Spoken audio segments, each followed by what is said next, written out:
Good morning, MSC. This is Mr. Sager, and today we are going to review the topic of bullying. It's important that every student understands what bullying is, what to do if it's happening to you or someone you know, and what the consequences are for bullying here at school. So let's go ahead and get started. What is bullying? Indiana law defines bullying as unwanted, aggressive behavior towards another that involves a real or perceived power imbalance. Additionally, the behavior is repeated or has the potential to be repeated. Bullying can include any of the following forms. It can be physical, verbal, social, or electronic, which is often referred to as cyberbullying. Take a look at the image of the stool. In order for a situation to be considered bullying, it must include all three legs of the stool.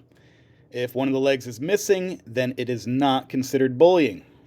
We'll talk more in a little bit about when a situation is bullying and when it is not.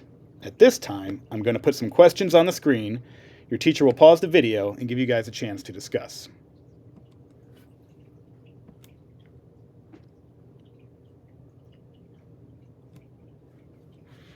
It's important to be able to identify the different forms that bullying can take. When we hear the word bullying, we typically think of physical bullying, as this is often what we see portrayed in movies and on TV shows. Physical bullying is probably the easiest form of bullying to recognize, and can include pushing, shoving, hitting, kicking, or any other physical act of aggression.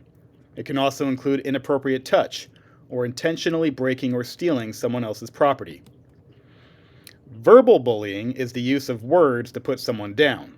It is a common type of bullying because it's quick, direct, and easy to do. Examples of verbal bullying include teasing, name-calling, threats, intimidation, demeaning jokes, rumors, gossip, and slander. Social or relational bullying is a form of bullying that aims to put someone down by affecting their relationships or reputation. In many cases, this form of bullying can be done by groups. Examples include leaving someone out on purpose, telling lies to hurt someone's reputation, or humiliating someone publicly. Lastly, we have electronic or cyberbullying. This is a form of bullying that utilizes technology to engage in either verbal or social relational bullying. Examples of this form of bullying include any of the following: sending mean text messages, posting videos, stories, or photos that ridicule someone, or spreading rumors through social networking sites. Let's take a moment to discuss the different roles people can fall into during a bullying situation. The first one we want to discuss is the victim. This is the person who is the target of the bullying. Next, we have the actual bully. This is the individual or individuals who are engaged in the bullying behavior. And last, we have the bystander or bystanders.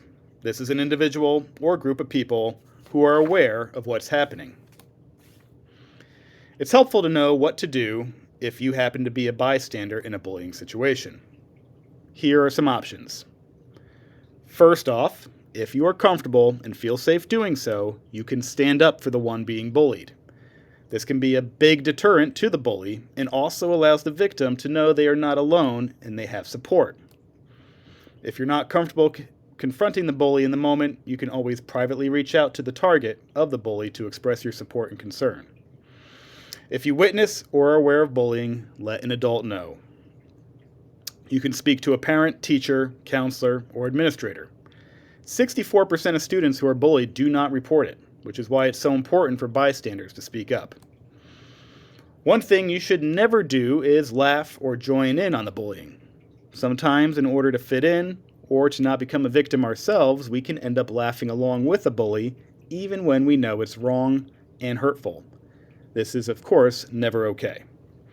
At this time, your teacher will pause the video so you can discuss the question on the screen.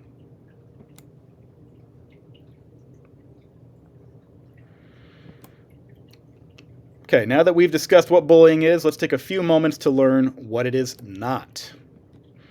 Bullying is not a single instance of someone saying they don't like you. It is not an instance of someone saying something unkind or rude. It's not a single act of random aggression or intimidation. It's not an argument, disagreement, or a fight. While all these things I mentioned can cause great distress, they do not fit the definition of bullying unless the acts are deliberate, repeated, and there is a power imbalance involved. This chart can help you better understand when a situation is bullying and when it is not. Notice that the boxes labeled teasing, conflict, and mean moment don't fit all the criteria for bullying. It's important to remember that a situation is not bullying unless all three legs of the stool have been met: unwanted aggressive behavior that is repeated and in which a real or perceived power imbalance exists. So what do you do if you or someone you know is being bullied here at school? First off, you need to tell an adult. This could be a teacher, parent, school counselor, or a coach. You can also fill out the office notification form, which is posted in most classrooms and around the school. If you are at home and don't have the office notification form available, you can make an anonymous report using the Safe School Alert system. This can be found on Center Grove's website. The most important thing to know is that you should never be afraid to speak up. We know that sometimes students are afraid to do this because they fear being called a snitch or they fear possible retaliation.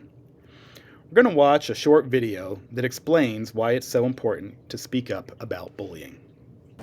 All the problems that we have in America, as soon as one new problem comes up, what do? Hey, let's find some money for it. Boom. You've heard of this bully prevention problem that we've had for almost forever. All this money started flowing through it. So now what do we have? We have documentaries on it. We have movies on it. We have school programs on it. It's been saturated with money. Most programs are actually focused on reporting. And what happens is the majority of students, they don't report. I remember when I was 12 years old and every day I would have to go to school and I had to see this guy. Man, this guy made my life bad. I didn't want to go to school because of him. Why? Because if you've ever been hurt, you know this feeling. That person becomes unstable to you. So whenever you're around them or you see them, they create an unstable environment. You don't want to be around them. Why would you want to be around the person who you know has hurt you in the past? And that's what happened. I would have to go to school with this guy. I had to go to class with this guy. I changed my behavior. He didn't change his, I changed mine, but mine changed for the worse. And this happens so much. Why? Because I didn't want to say something. All because I didn't want to say what was happening at school to a school official, to a counselor, principal. And I had them all at my disposal, but I had this fear. And it's a fear that so many students have today, the fear of being a snitch. Listen, I remember this, man. I remember growing up and there was a stigma around telling the truth. Snitches get stitches. But listen, it's not just students that have a fear of being a snitch. You know, I was reading a recent report about what happened in the 90s. The Naval Academy they were gonna have this one exam, they call it the double E for engineering. It's like a big exam.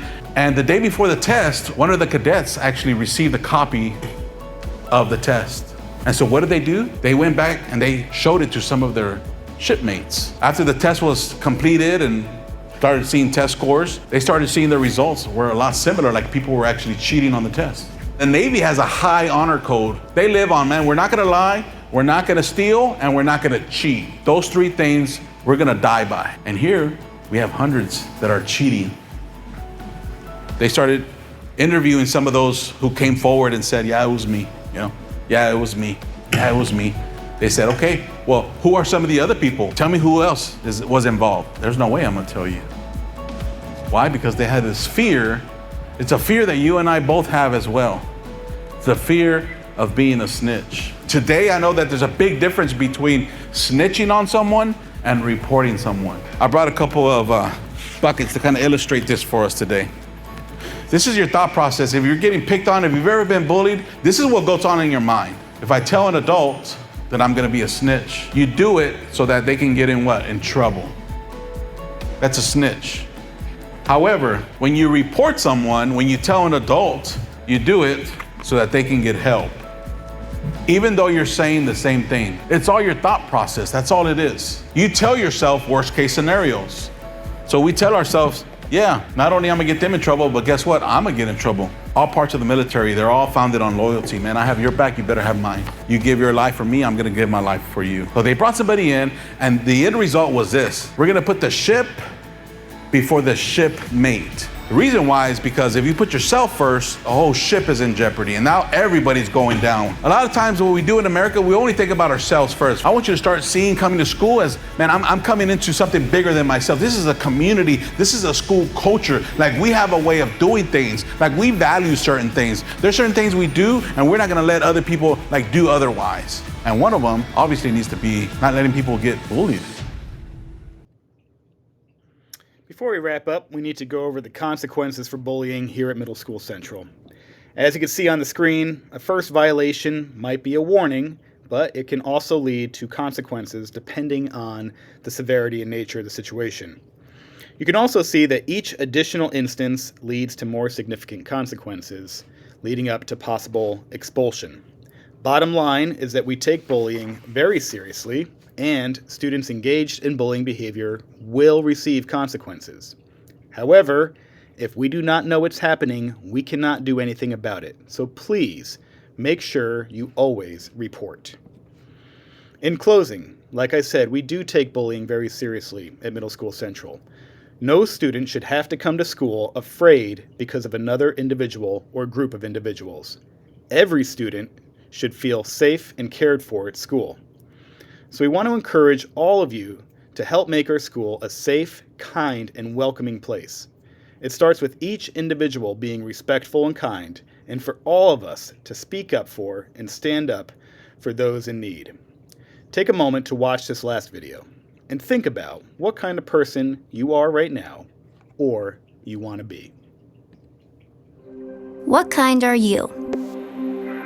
The welcoming kind? Isn't that the girl from our science class? Hi! The inclusive kind? Let's do this. Come on, Devin. You're good. The friendly kind? Oh, let's see them. Yo, those are dope. Jeez! The respectful kind? Kindness. Everyone deserves kindness. Become a part of it at muststopbullying.org.